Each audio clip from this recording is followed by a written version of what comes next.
The pit was 3 meters deep. The spikes were hand-forged iron. Each one was 60 centimeters long, filed to a needle point.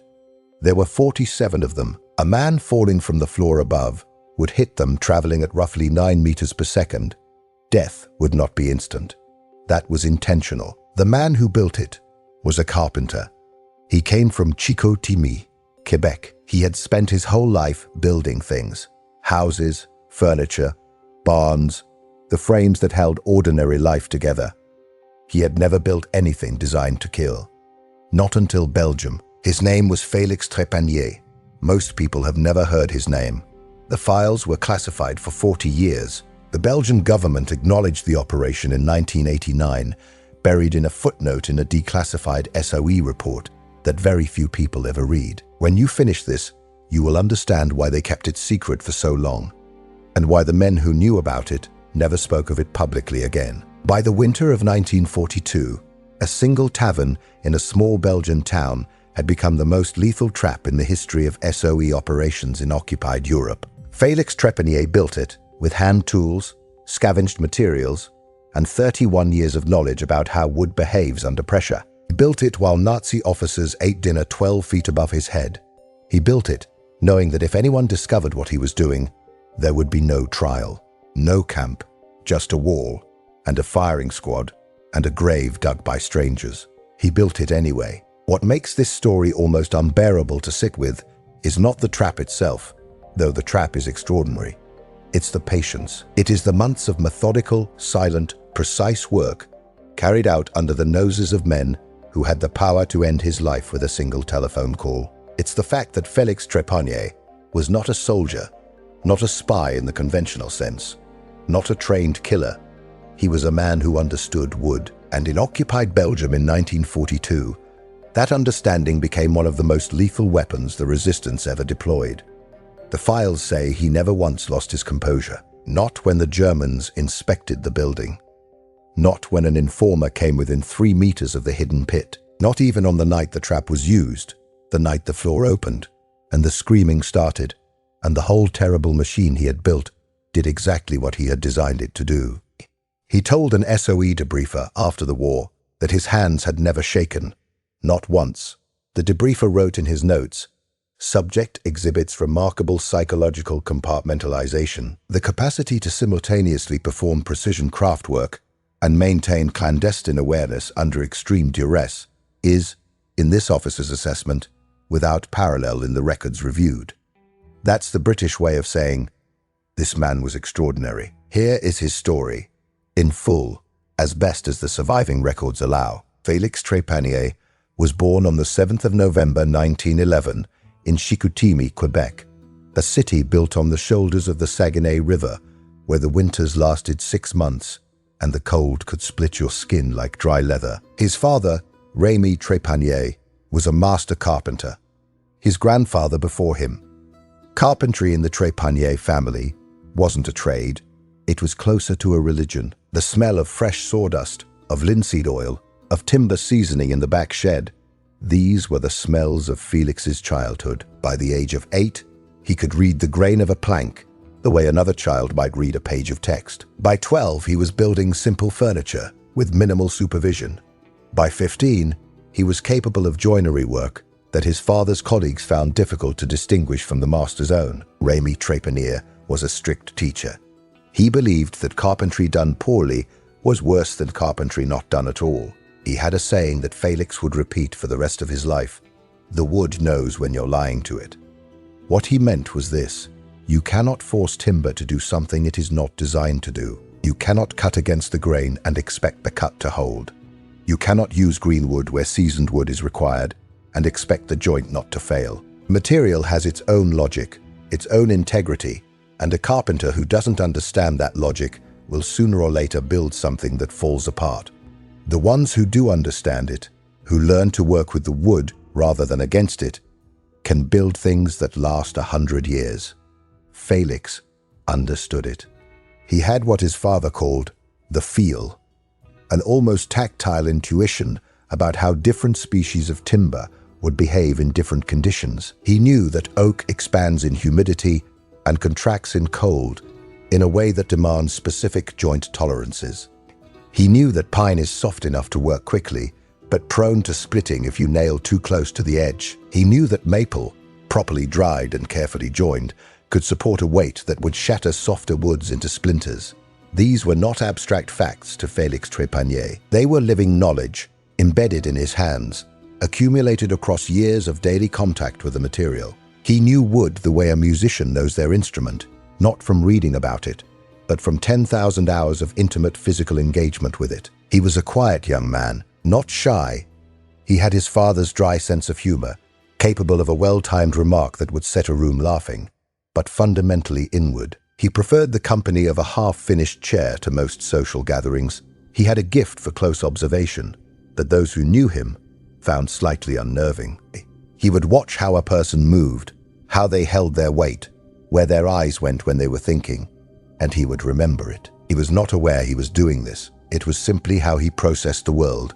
He noticed things. He stored them. He used them later. His mother, Agnes, played piano and sang in the choir at Saint Francois Xavier Church every Sunday. She tried to teach Felix the piano. He learned enough to play simple pieces, but his real education at the piano bench was not musical. It was manual. He learned to control the force of his fingers independently. He learned the difference between touch that commands and touch that coaxes. He did not think about it in those terms at the time, but the lesson would serve him 3 decades later in a Belgian cellar, in the dark, with German boots on the floor above his head. The family was not wealthy. Chicoutimi in the 20s and 30s was a working city. The pulp and paper mills, the river trade, the seasonal rhythms of a northern Quebec economy. Rémy Trépanier worked steadily, but there were slow seasons. Felix learned young that money was not guaranteed and that quality of work was the only reliable security a craftsman had. He finished his formal schooling at 16 and went directly into the workshop full-time. He was, by his early 20s, one of the finest young carpenters in the Saguenay region, capable of custom furniture, structural carpentry, restoration work, and the more complex art of theatrical and architectural woodwork that required precise measurements held to fractions of a millimeter. It was this last skill, theatrical woodwork, that would eventually save his life and end others. In 1934, when Felix was 23, a Belgian furniture maker named Georges Collard came to Montreal as part of a touring exhibition of European craft traditions. The exhibition was modest by international standards. A few dozen craftsmen from across France, Belgium, and the Netherlands, demonstrating traditional techniques, selling finished pieces, recruiting apprentices for European workshops. Collard had a small booth in the corner of the exhibition hall. He made Walloon furniture, heavy, dark, ornate pieces that traced their lineage back to the 17th century. He was 61 years old, childless, and increasingly worried about who would inherit his workshop when he could no longer run it. Felix went to the exhibition with his father on a cold November Saturday, expecting nothing more than a pleasant afternoon. He stopped at Collard's booth and didn't leave for 3 hours. What transfixed him was not the finished furniture, though it was extraordinary, but the joinery. The way Collard constructed his pieces used techniques that Felix had read about in borrowed books but never seen executed in person. The wedged mortise and tenon, the drawboard joint, the hidden dovetail so perfectly fitted that the pieces held together by geometry alone, without a single nail. E. and Collard talked for the entire afternoon, first through a translator, then in the broken mixture of French and gesture that 2 men fluent in the same craft vocabulary can use to bridge almost any language gap. By the end of the day, Collard had offered him a position in his workshop in Namur, Belgium. Felix went home and told his father. Rémy Trépanier thought about it for 3 days. Then he said, "Go." Felix arrived in Namur in the spring of 1935. Namur is a small city in the south of Belgium, at the confluence of the Sambre and Meuse rivers, in the heart of the Walloon region. It has a citadel on the hill above the old town that has been fought over by essentially every European power that ever felt ambitious. The Spanish, the French, the Austrians, the Dutch, the Germans. The city has a long memory of occupation. By 1935, the memory of the last German occupation the one that had ended less than 20 years before, in 1918, was still raw in many corners of Namur. The old men in the cafes remembered it. The women who had lived through it remembered it. The whole city carried a collective awareness beneath its peacetime surface that it had been held before and might be held again. Felix did not speak French fluently when he arrived, though his Quebec French gave him the bones of communication, and Collard's patient instruction filled in the rest. Within 8 months, he was conversant. Within 2 years, he was fluent enough to be mistaken, by strangers, for a Walloon. He had an ear for language in the same way he had an ear for wood. He processed it through close attention, absorbed it through sustained immersion, and retained it without apparent effort. He loved Namur. He loved the way the Meuse moved through the city. He loved the Saturday market on the Place du Marché. He loved the stone buildings, the way the light fell differently here than it did in Chicoutimi. Softer, more diffuse, filtered through clouds that seemed to operate at a lower altitude than the ones back home. He loved Collard's workshop, a centuries-old building on the Rue de l'Ange, with thick stone walls and worn timber floors, and a smell of sawdust and linseed oil that was the closest thing Felix had ever found to the smell of his childhood. He also, in the summer of 1938, fell in love with a woman named Odette Charlier, the daughter of a printer who lived 2 streets from the workshop. Odette was 27, dark-haired, with a quality of complete stillness that Felix found extraordinary and somewhat confounding. She thought about things before she said them. She did not speak to fill silence. When she laughed, it was genuine and unguarded, and it transformed her face into something Felix found himself wanting to look at for the rest of his life. They were married in November of 1938 in the chapel of Saint-Lô, with Collard as witness and Odette's parents weeping with an intensity that Felix privately found excessive. Though he would later understand that the weeping was not entirely about joy, there was something in the air by 1938. Everyone felt it. The newspapers had been filling with a particular kind of dread for years. In March of 1939, Odette gave birth to a daughter. They named her Marie.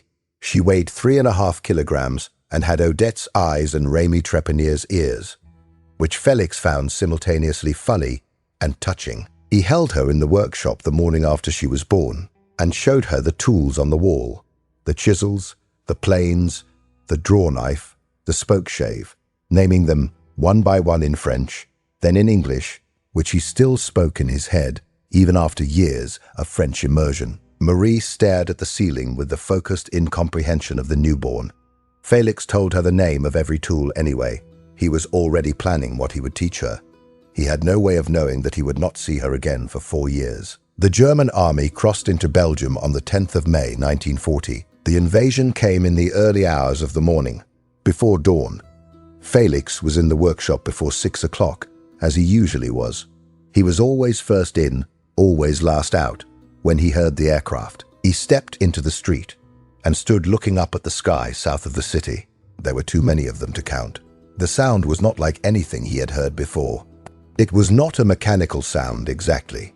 It was more like a sustained pressure on the air, a weight bearing down from above, that you felt in your chest before you heard it with your ears. He went back inside and stood in the workshop for a long moment, looking at the tools on the wall. Then he went to wake Collard. Belgium held for 18 days.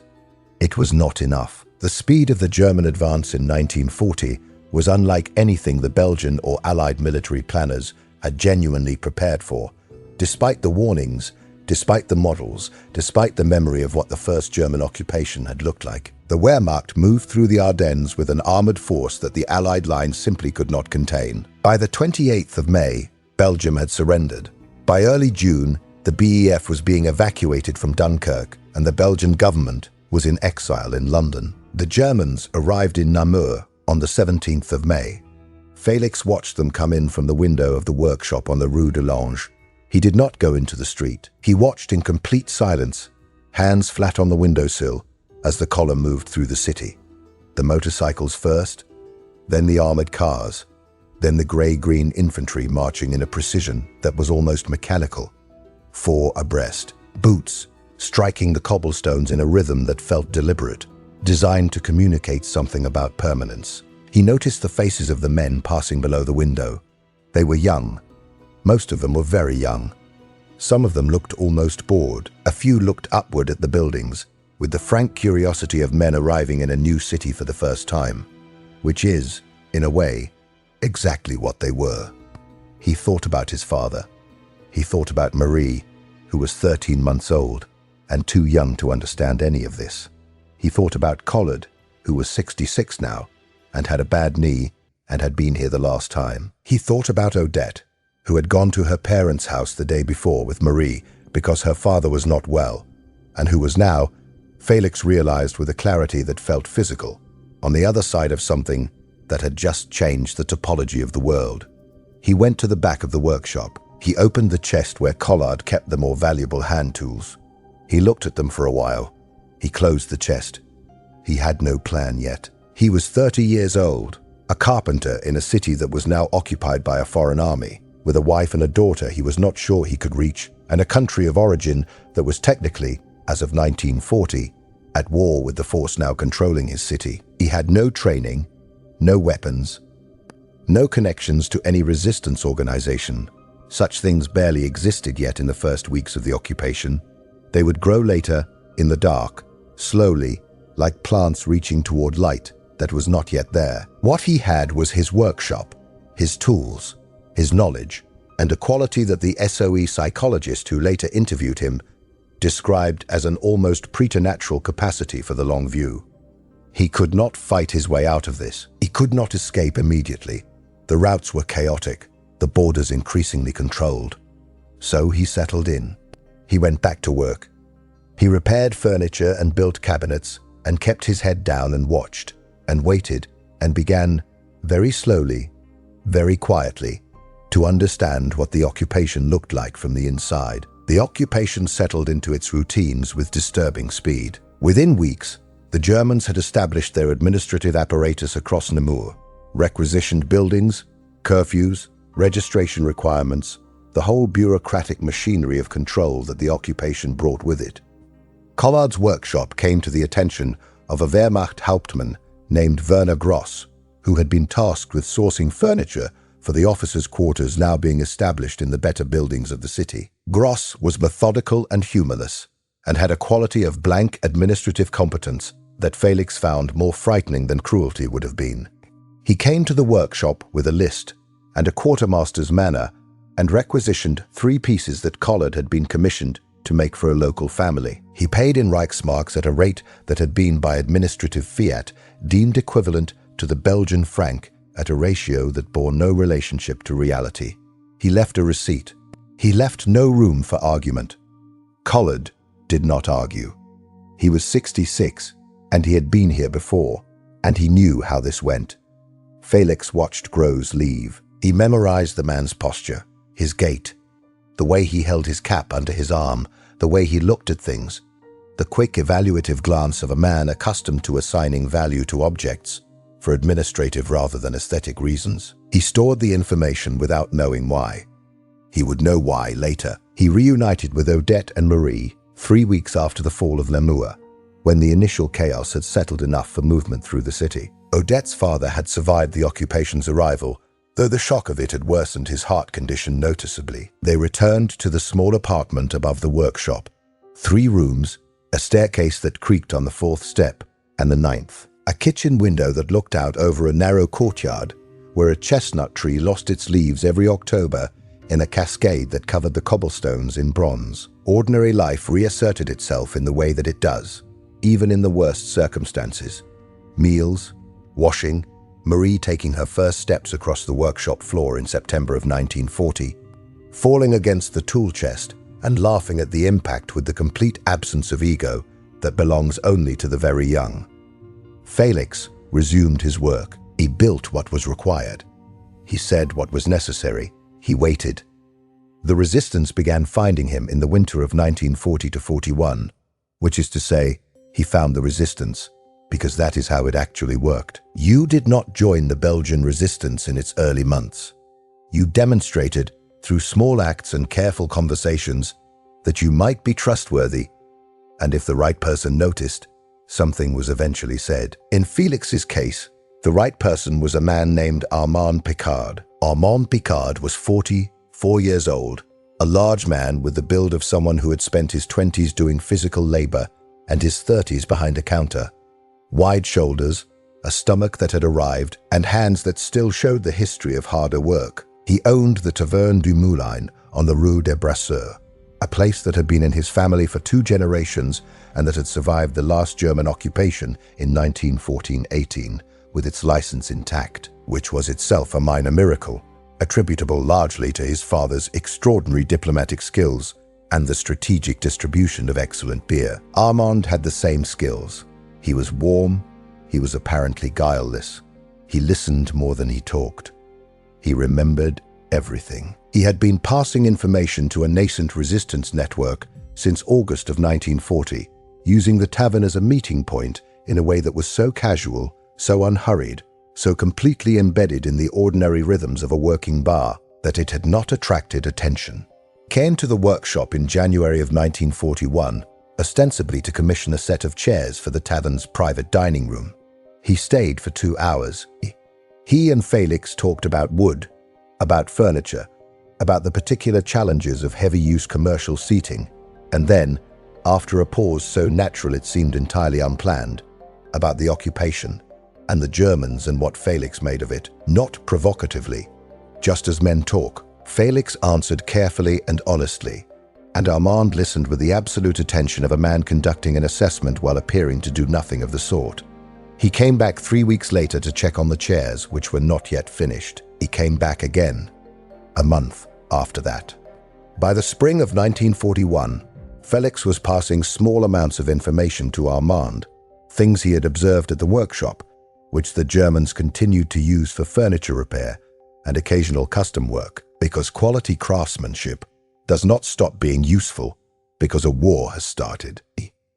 He noted patterns, which officers came in, what they commissioned, whether they seemed harried or relaxed, what they said to each other when they assumed the Belgian craftsman in the corner wasn't listening. Felix had been listening. He had been listening since the first day the Germans walked into the workshop. He had been filing everything, the ranks, the names where he could catch them, the references to units and postings and schedules that slipped into conversations men have when they think they are not being overheard by anyone who matters. A carpenter in the corner, bent over his work, hands moving, apparently absorbed, apparently not German-speaking, or at least not well enough to follow rapid conversation. This was incorrect. Felix's German was functional by 1941, built painstakingly from a dictionary and a grammar primer, and months of careful attention. He did not advertise this. It was the most useful thing he had. By the spring of 1942, the network that Armand Picard had helped to build in and around Namur had established contact with SOE, the Special Operations Executive, the British organization established in 1940, with the explicit mandate to, in Churchill's words, set Europe ablaze. SOE operated by inserting trained agents into occupied territory to support, organize, and supply resistance networks. By 1942, the Belgium section of SOE was running a complex series of operations across the country. Not all of them successful.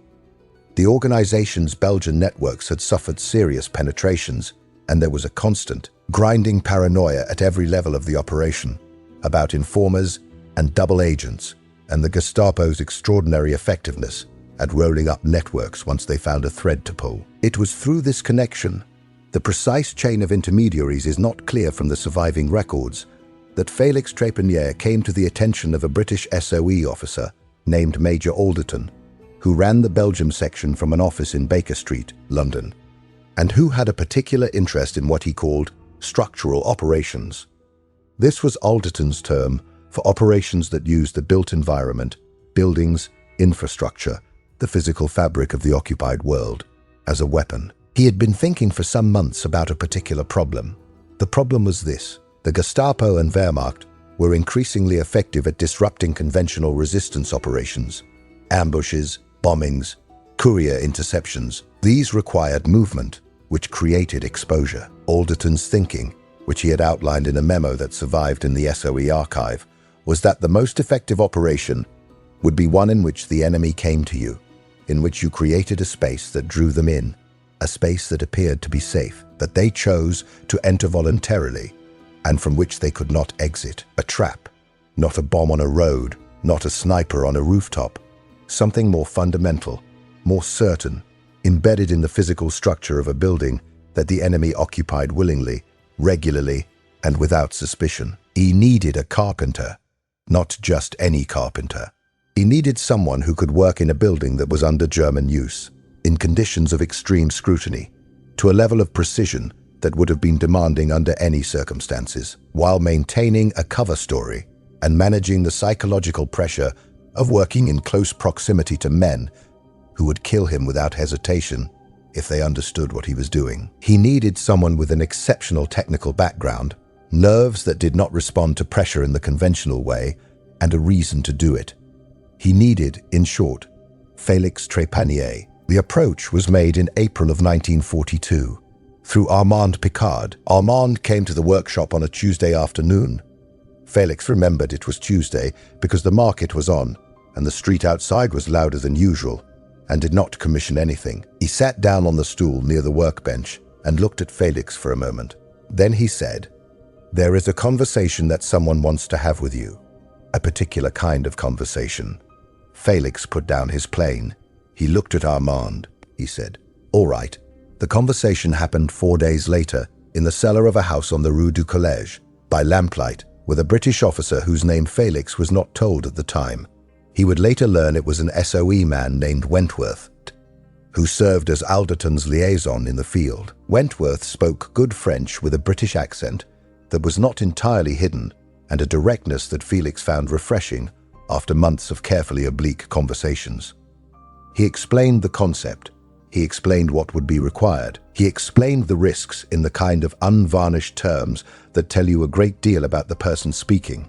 He did not minimize, did not promise safety, did not dress the proposal in patriotic language.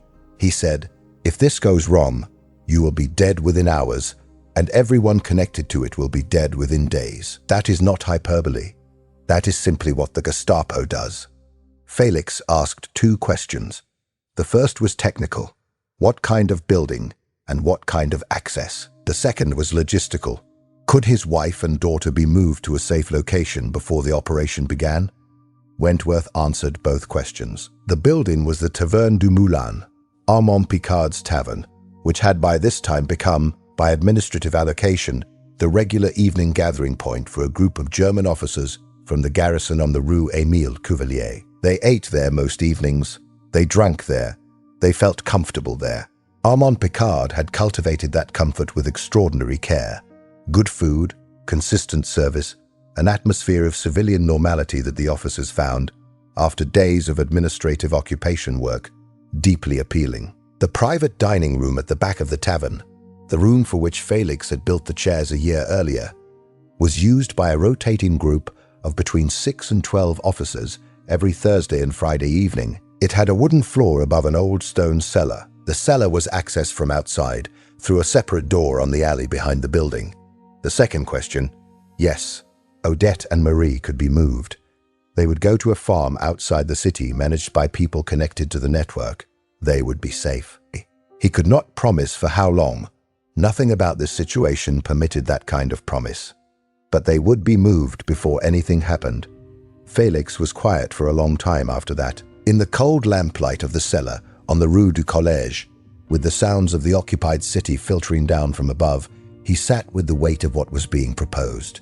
He thought about the Germans who came to the workshop. He thought about the requisitioned furniture and the Reichsmark exchange rate that was not a real exchange rate, and the night in May of 1940 when he had watched the column coming through the city below his window and thought, with a clarity he had never been able to fully articulate, that this was simply wrong in some way that went below politics and nationality, in some way that was architectural, structural, an offense against the basic geometry of how human beings were supposed to relate to one another. He thought about Collard, who was 67 now and whose health was declining, and who had spent 2 years watching the people he'd built his life around navigate a world that had been deformed without his consent. He thought about Marie, who was 3 years old and had started talking in full sentences, and who called sawdust sparkle dirt. and who had never known a world that was not occupied. He said, "I will need 6 weeks, minimum, possibly 8. I cannot rush this work. If I rush it, it will fail." Wentworth nodded. Felix said, "I will need access to the cellar at night, without being seen. I will need specific materials. I will make a list, and I will need to know the exact dimensions of the room above, down to the millimeter." He paused. "Also," he said, "I will need a forge." The preparation took 11 days before a single piece of wood was cut. This was typical of how Felix worked. The thinking came first, always, long before the doing. He had learned from his father that the most expensive thing a carpenter can do is start building before he has fully understood the problem. Timber that has been cut wrong cannot be uncut. A joint that has been designed incorrectly will fail under load regardless of the quality of the execution. The preparation is the work. The physical construction is merely the articulation of a plan that should already be complete in your mind before your hands touch the material. The plan he developed over those 11 days was, even by the standards of what he had built before, extraordinary. The floor of the private dining room was white oak planking, 2.5 centimeters thick, laid on oak joists that ran at 45 centimeter intervals across the width of the room. The room was 4 meters and 20 centimeters wide and 6 meters and 30 centimeters long. The cellar below was 2 meters and 90 centimeters deep at its lowest point. The floor was stone, uneven, sloping slightly toward the far wall. This was the raw material Felix was working with. His design was as follows. A section of the floor, 3 meters wide and 2 meters deep, positioned at the near end of the room where the officer's table was set closest to the wall, would be reconstructed as a false floor. The existing planking would be removed and replaced with planking of identical species, grain, and apparent age. Felix would achieve the visual match through a combination of careful material selection and controlled aging techniques he had developed over years of restoration work. The false floor section would sit in a frame mounted on hidden hinges and a counterweight mechanism, a system of levers and cables running below the floor through the joist space to a trigger point accessible from the cellar below. When the trigger was released, the counterweight would drop, the hinges would pivot, and the false floor section, roughly 6 square meters of apparently solid oak planking, would swing downward in under 1 second, opening a gap 3 meters wide and 2 meters deep into the cellar below, where Felix would build the pit. The pit would be dug from the existing stone floor to a depth of 90 centimeters. The cellar floor was already nearly 3 meters below the room above, so the total fall distance would be 3 meters and 80 centimeters. At the bottom of the pit, set into a cast concrete base, would be the iron spikes. 47 of them, each one 60 centimeters long, forged from wrought iron, filed to a point at the top, set at 20 centimeter intervals across the entire floor of the pit. The counterweight mechanism was the most technically complex element. It had to be reliable. It could not jam, it could not fail to release fully, it could not operate at anything less than the speed and consistency required for the trap to work, and it had to be completely silent in its normal state. No creak, no give, no sound when weight was applied from above that differed from the sound of weight on a solid floor. Any sound, any slight movement, any visual difference between the false section and the genuine floor around it, and the whole thing was over.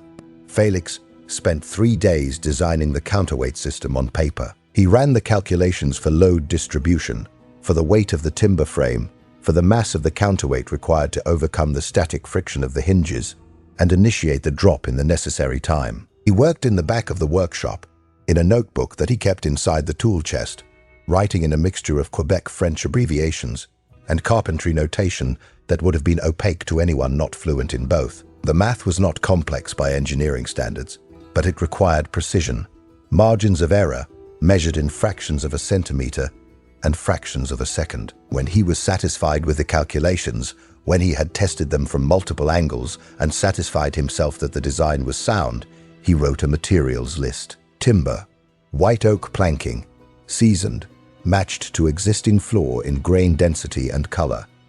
The dimensions were precise to the millimeter. Hardware, brass hinges of a specific gauge, piano wire for the cable runs, Cast iron for the counterweight. He specified the dimensions of the counterweight block and its required mass to the nearest kilogram. Tools. He had most of what he needed in the workshop, but he would need access to a forge for the spikes and a cold chisel set he did not currently own. He also listed a material that raised Wentworth's eyebrow when he read it. Sound deadening felt, 3 centimeters thick, enough to line the underside of the false floor section completely. What's the felt for? Wentworth asked. Felix explained. When a person walks on a solid floor, the sound it produces, the resonance, the slight deadening of the footfall, is different from the sound of walking on a hollow surface.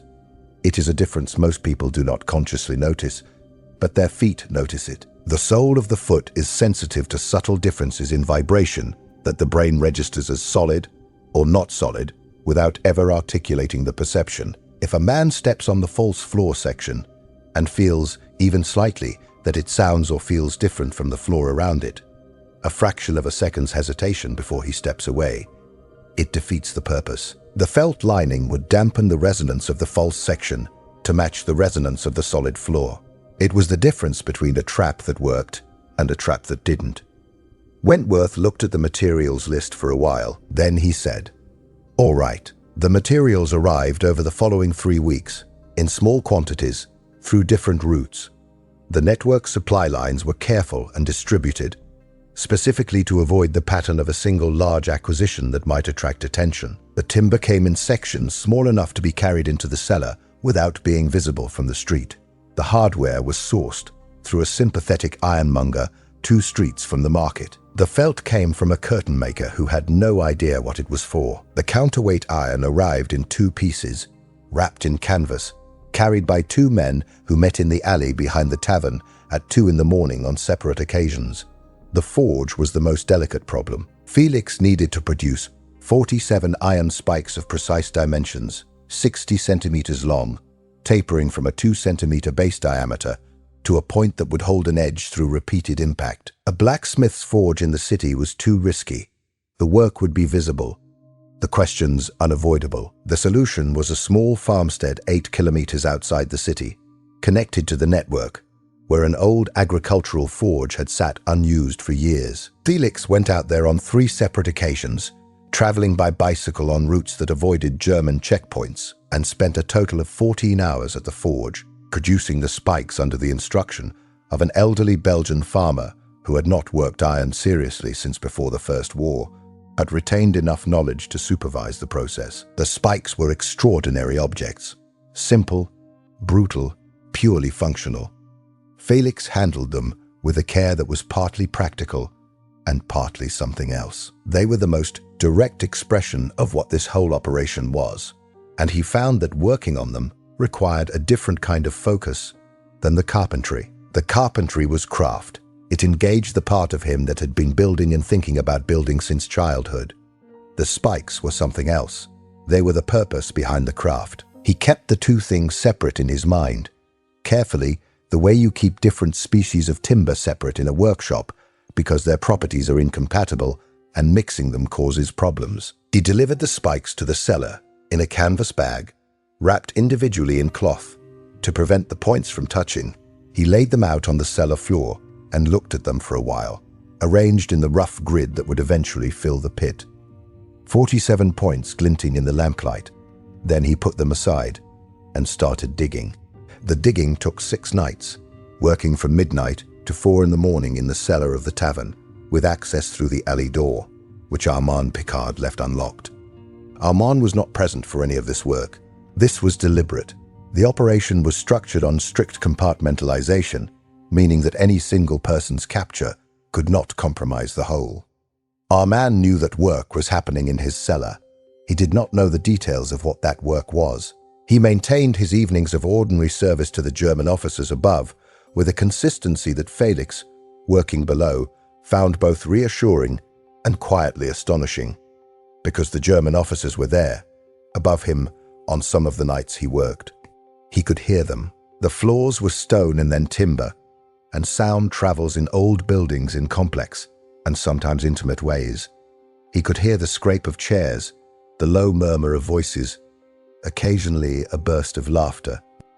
He could hear boots on the floor of the private dining room. He would pause in his digging, kneeling in the cellar with a handpick in his hands, and stone chips around his knees, and listen to the ordinary sounds of men eating and drinking, 12 feet above his head, in the room where the floor was going to open. He did not think about what they were doing up there. He thought about the stone.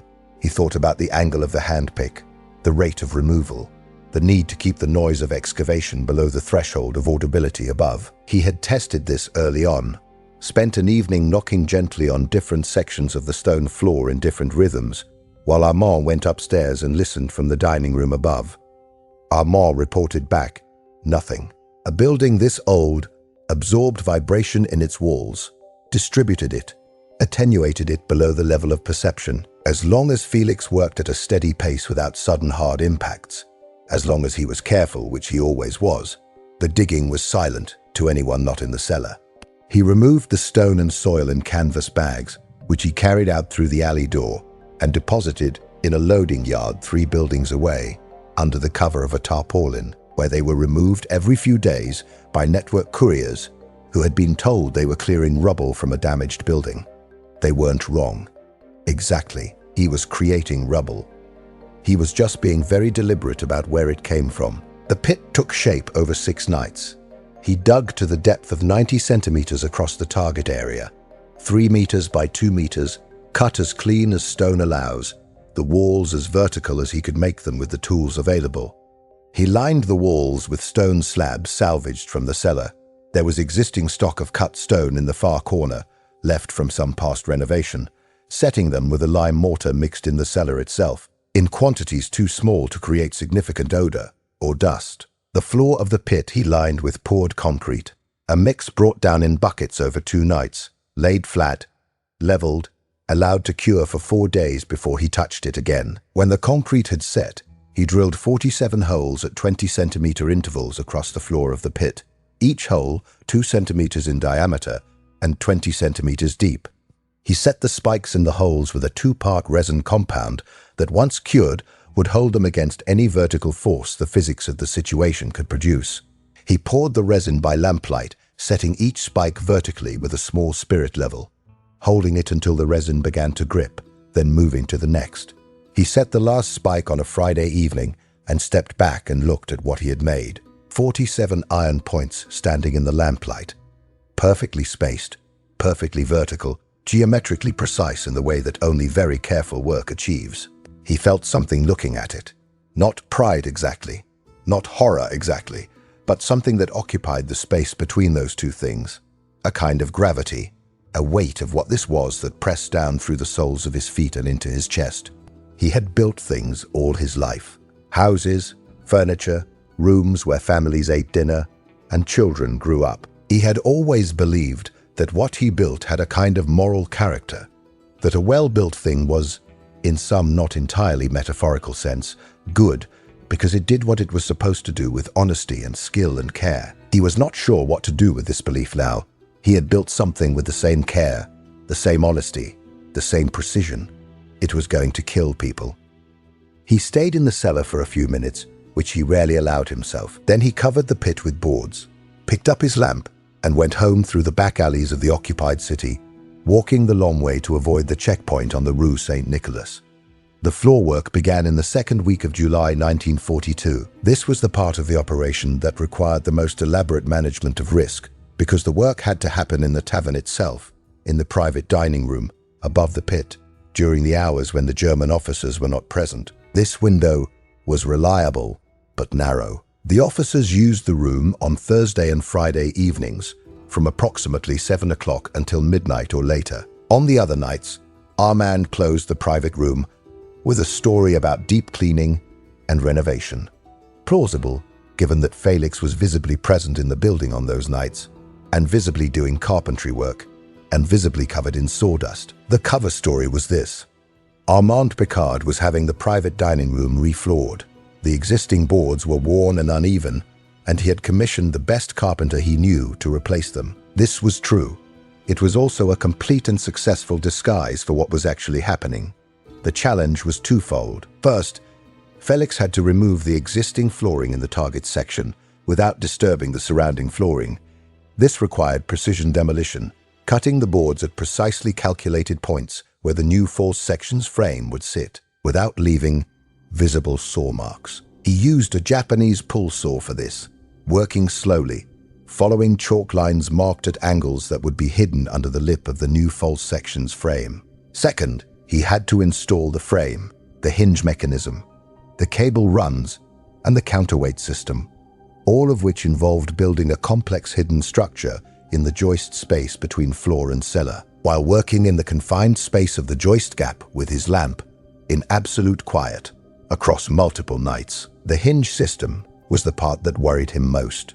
The false floor section had to be supported on hinges strong enough to bear the static load, the weight of the floor itself, plus the weight of however many men might be standing on it at once, while remaining capable of releasing that load and swinging fully open within a fraction of a second when the trigger was released. The hinges had to be invisible from above, set into the frame so that even the most careful inspection of the floor surface would reveal nothing. And they had to be silent.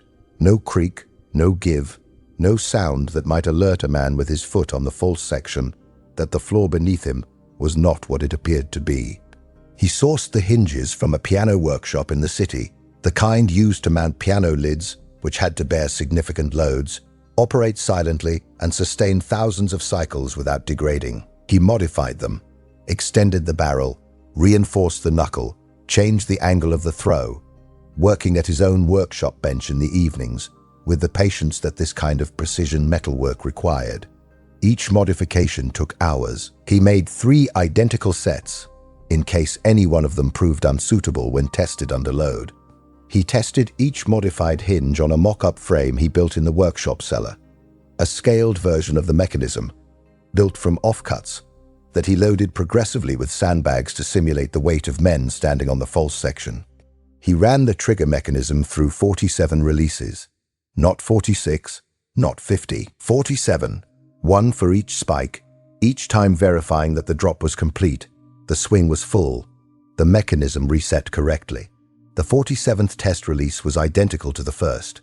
Only then did he take the hinges to the tavern. The trigger mechanism ran from the joist space through a hole in the cellar wall that he had cut himself with a cold chisel over 3 nights, to a point in the cellar accessible from below. It was a simple system at the point of release.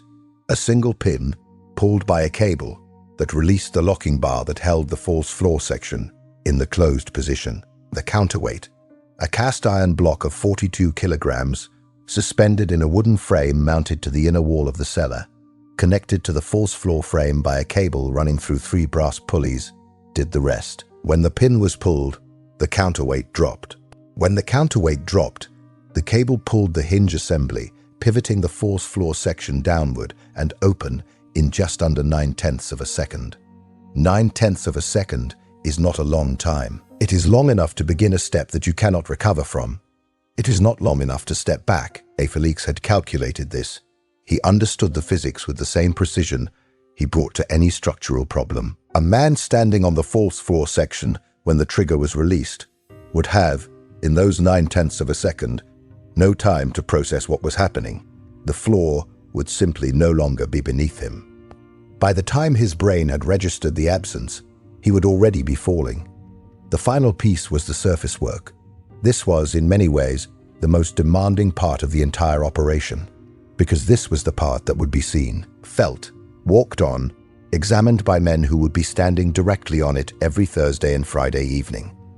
The false floor section's upper surface had to be indistinguishable, in every possible way, from the surrounding genuine floor. Identical in species, he had sourced matched white oak from the same region, same density, same ring pattern range. Identical in color, he aged the timber with a tannin solution and iron acetate that darkened the grain without altering the texture, matching the natural aging of the surrounding boards.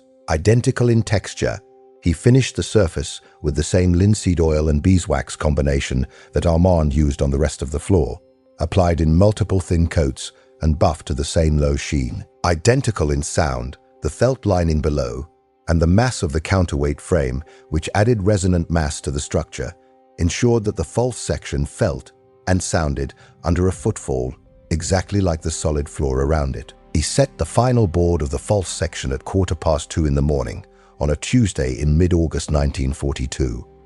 He knelt over it with his lamp and looked at the join between the false section and the surrounding floor. Then he ran his thumb along the join, very slowly, feeling for any discontinuity in surface level, any irregularity in the gap between boards. There was none. The join was, within fractions of a millimeter, perfect. He stood up and walked across the entire false section back and forth, listening. It sounded like a floor. It felt like a floor. It was a floor in every way that a person standing on it could determine, except that it was not. He walked out of the private dining room and down to the cellar and crossed to the trigger point and pulled the pin. The counterweight dropped. The cables snapped taut. In the room above him, 6 square meters of oak floor swung downward on silent hinges and came to rest against the frame stops with a sound like a breath held and then released. The pit was open. Below him, 47 iron spikes waited in the dark. He reset the mechanism.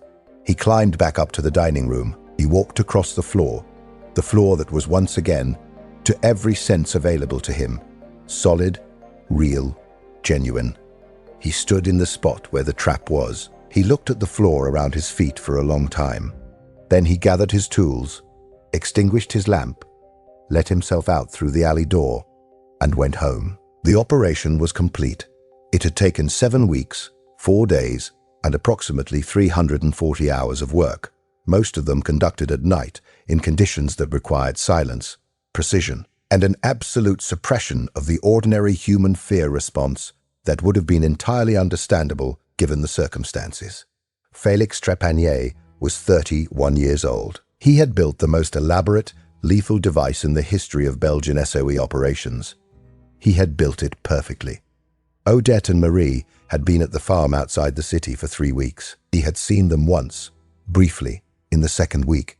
A Sunday afternoon visit, managed through the network.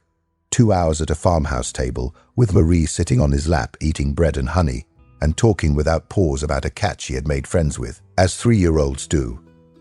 Odette had said almost nothing during the visit. She looked at him with a steadiness that he recognized as the expression she wore when she was managing something very large very quietly. When he left, she held his face in both hands for a long moment. She did not ask him anything. She already knew everything she needed to know. He sent word through the network to Wentworth that the trap was ready. Wentworth's response arrived within 48 hours. Understood. Proceed. The operation, the actual triggering of the trap, would happen on the next available Thursday, when the officers used the private dining room. The trigger would be pulled from the cellar by a network operative during the height of the evening, when the maximum number of men would be in the room, on or near the trap section. Felix was not intended to be in the cellar that night. This had been made explicit. His role was finished. The work he was needed for was done. The triggering would be handled by another operative. Felix was to go to ground in a safe location in the city and remain there until word came. He agreed to this. He meant to honor it. He did not, in the end, entirely manage to. The evening was a Thursday, the 14th of September, 1942. The weather had turned early that year.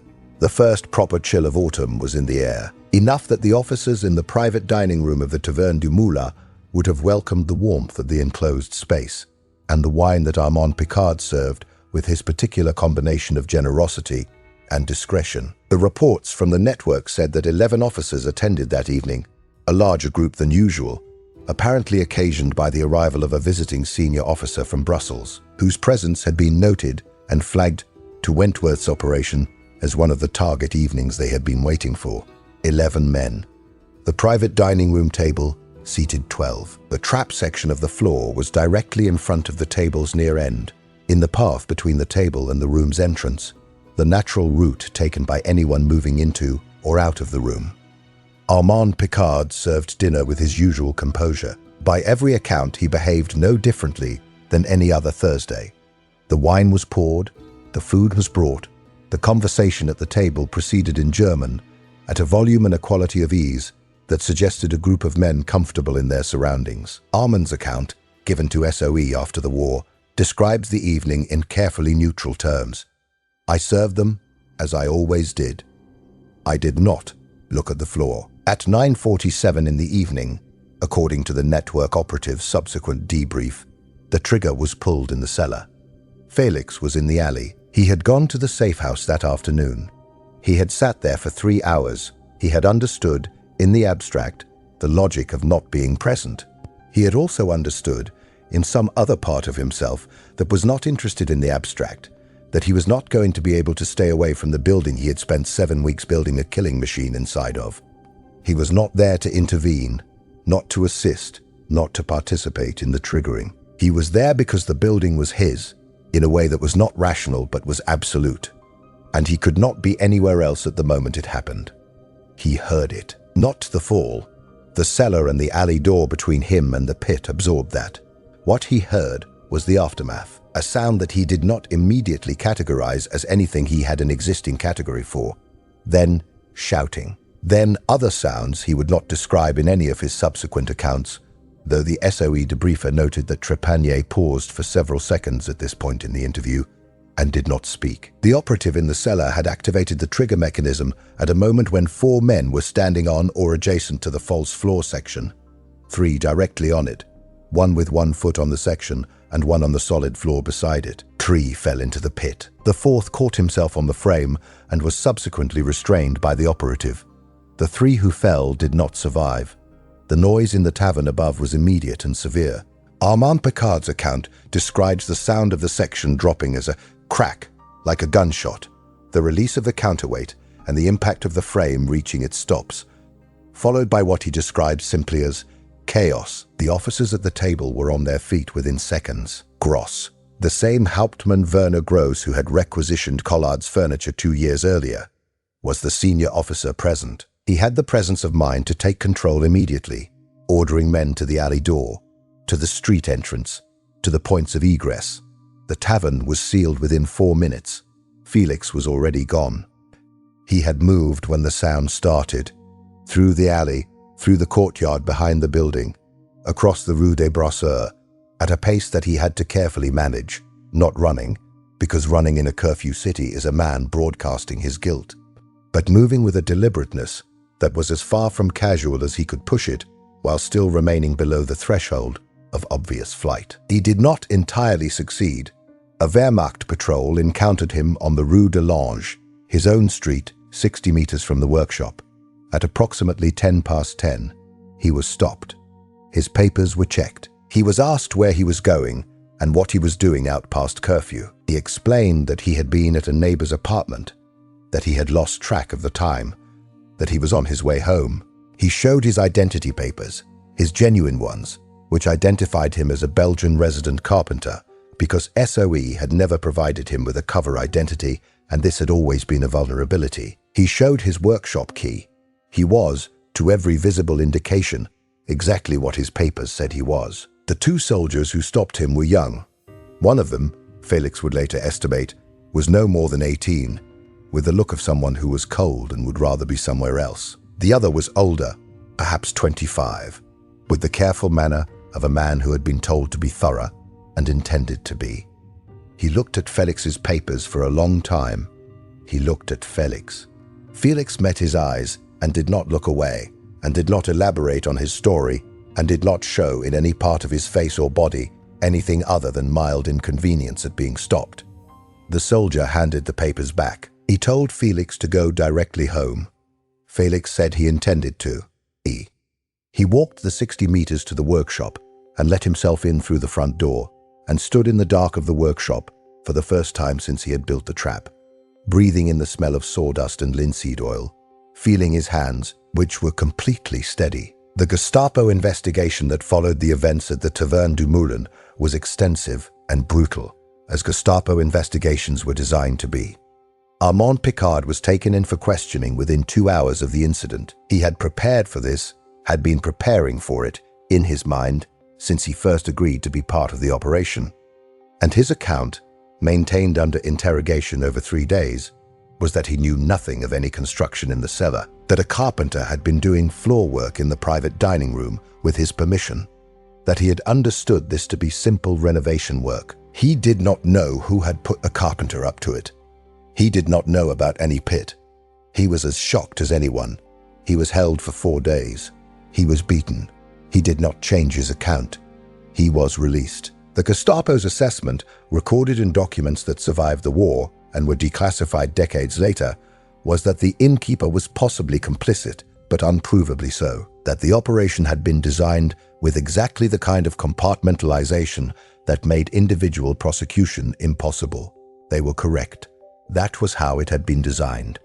They never found Felix Trépanier. He had been moved out of Namur the night of the 15th of September, 24 hours after the trap was sprung, through a sequence of safe houses that took him over 8 days toward the Spanish border. The route was managed entirely by the network. He was handed from contact to contact, spoke as little as possible, carried only what fit in a canvas bag, slept in cellars and barns, and once in the back of a vehicle under a tarpaulin for 7 hours while a checkpoint was circumnavigated. He crossed into Spain on the 23rd of September and made contact with the British consulate in Barcelona 4 days later. He was in London by the end of October 1942, sitting across a desk from Major Alderton in Baker Street, giving the debrief that the SOE archive would classify and keep for the next 40 years. Alderton's notes from that debrief are spare and precise, as his notes always were. They describe the technical aspects of the operation in considerable detail, the dimensions, the materials, the mechanism, in language that suggests Alderton understood carpentry well enough to appreciate what he was hearing. At the end of the technical section, there is a single paragraph that stands apart from the rest. Alderton writes, "Subject was asked whether, in retrospect, he would make the same choice to undertake the operation given full knowledge of its consequences. Subject paused for a considerable time before answering. His response was, 'I built what I knew how to build. What happened inside it is something I will think about for the rest of my life. Whether it was worth it is not a question I am able to answer, because I am not sure I am the right person to ask.'" This officer found the response to be the most honest assessment of the operation's moral weight encountered in any debrief to date. Odette and Marie were evacuated from Belgium in February of 1943 through channels that the surviving records do not detail, and arrived in England in early March. Felix met them at a train station in London. The records do not specify which one. On a morning that Odette would later describe in a letter to her sister as grey and very cold, and the most beautiful morning I have ever seen. Felix Trépanier spent the remainder of the war in England, working as a technical consultant for SOE's Belgium section on structural and construction matters. He was never inserted back into occupied territory. The Baker Street assessment was that his cover was too thoroughly compromised, his name too likely known to the Gestapo, and his skills too valuable to risk. He gave detailed technical briefings on the trap mechanism to SOE engineers who were, by the end of the war, developing the concept in different directions for different applications. He was, in the words of one SOE training document that survived, the originating mind behind a class of static denial operations that have since become standard doctrine. He returned to Namur with Odette and Marie in September of 1945, 4 years and a month after the fall of Belgium. Collard had died in the spring of 1944. His heart, finally, after years of managing a failing body through the demands of an occupied city. He left the workshop on the Rue de Lange to Felix in a will drawn up in 1943 that Collard had given to a notary with instructions to hold it until the end of the war, because he was confident there would be an end to the war and confident that Felix would come back for it. He was right on both counts. Armand Picard had survived the occupation. He had been questioned 3 more times after the initial interrogation, each time maintaining the same account, each time released without prosecution, each time returning to the Tavern du Moulin and opening the following day with the calm of a man who had understood from the beginning that this was what it was going to cost and had decided to pay it. The tavern itself had been closed by the Germans for 2 months following the incident and then reopened under German supervision, which Armand had borne with the patience of a man who knew how long a war lasts and had decided to outlast it. When Felix came back to the Rue des Brasseurs in the autumn of 1945, Armand was behind the bar in the Tavern du Moulin, looking somewhat thinner and somewhat older, and he poured 2 glasses of Geneva and said nothing for a long time, and then said, The floor in the private dining room. I had to put new boards in. Felix said he understood. The Tavern du Moulin still exists. The private dining room is still there. The floor is ordinary now, solid throughout. No mechanism, no counterweight, no pit. The cellar below has been converted over the decades, and its original character is long gone. There is nothing visible in the building today that speaks to what happened inside it in September of 1942. You could eat dinner in that room and feel nothing. You would have no way of knowing. The official Belgian record of the operation was confirmed in 1989 in the footnote of a declassified SOE document as Operation Plancher, Operation Floor. An SOE supported resistance action in the Namur region, resulting in the deaths of 3 Wehrmacht officers and the capture of 1, conducted by a network operative known as Le Menuisier, the carpenter. The document listed the operative as a Canadian national. His name was given as Trépanier, F. His current status at the time of classification, retired. His location, Namur, Belgium. He had never left again. He had gone back to the workshop on the Rue de Longue and picked up where Collard had left off. The same bench, the same tools, the same smell of sawdust and linseed oil, the same worn timber floors under his feet. He built furniture and repaired structures and taught his craft to a series of apprentices over the following decades, some of them very good. He rarely talked about the war, and when he did, he talked about the ordinary parts of it, the rationing, the cold, the bureaucratic irritations of the occupation, the way the city had looked when the liberation came in September of 1944, and the people came out into the streets with a release of feeling that had been compressed for 4 years, under pressure. He did not talk about the cellar. He did not talk about the pit. Marie Trépanier, who became an architect, which surprises no one who knew her father, said in an interview given in 2001 that her father had talked about the trap only once, directly, to her. He had been in his late 70s. She had asked him about it. He had been quiet for a while, in the way he was always quiet when he was thinking something through completely, before he said it. Then he had said, "I built it the way I built everything. I made it work exactly as it was supposed to work." The question I cannot answer, the one I still cannot answer, is whether the thing that was supposed to work was the right thing to build. I know the answer the war gives to that question. I am less sure I know the answer that comes after the war is over. He paused. Then he said, "Your grandfather used to say, 'The wood knows when you're lying to it.' I thought about that a great deal, down in that cellar. I was not lying. I knew exactly what I was building. Whether that honesty is something to be proud of, I have never been certain." He died in Namur in June of 2003, at the age of 92, in the apartment above the workshop on the Rue de Lange. Odette had died 2 years earlier. Marie was with him. The workshop below was at that moment occupied by an apprentice he had been training, a young man of 24, who was, by the accounts of people who knew both of them, exceptionally skilled, with an intuition about the material that Felix had recognized from the first week and had been quietly, methodically cultivating ever since. The smell of sawdust came up through the floor. The SOE file on Operation Plancher was fully declassified in 2009. It runs to 47 pages. The number is not a coincidence. Someone at SOE at some point had noticed it and kept it. 47 pages, one for each spike. The technical section of the file is the most extraordinary part of it. It describes, in the dry language of engineering reports, a mechanism of such precision and ingenuity that the SOE engineer who reviewed it in 1943 wrote in his assessment, "The device as constructed represents a standard of workmanship that would be remarkable in any peacetime context, that it was achieved under the conditions described, with the materials available, and without the possibility of trial and error modification, suggests an operator whose technical mastery is matched by an unusual capacity for abstract spatial reasoning." He added, almost as an afterthought, "The felt lining in particular is a detail that reflects a depth of understanding of the problem that goes beyond mere technical competence." Felix Trépanier never read that assessment. It was classified. He worked for another 50 years building things that were designed to last, and did not need to read what anyone thought about the one thing he built that was designed to kill. He knew what he had done. He carried it with the same discipline he brought to everything. Not suppressed, not performed, but managed.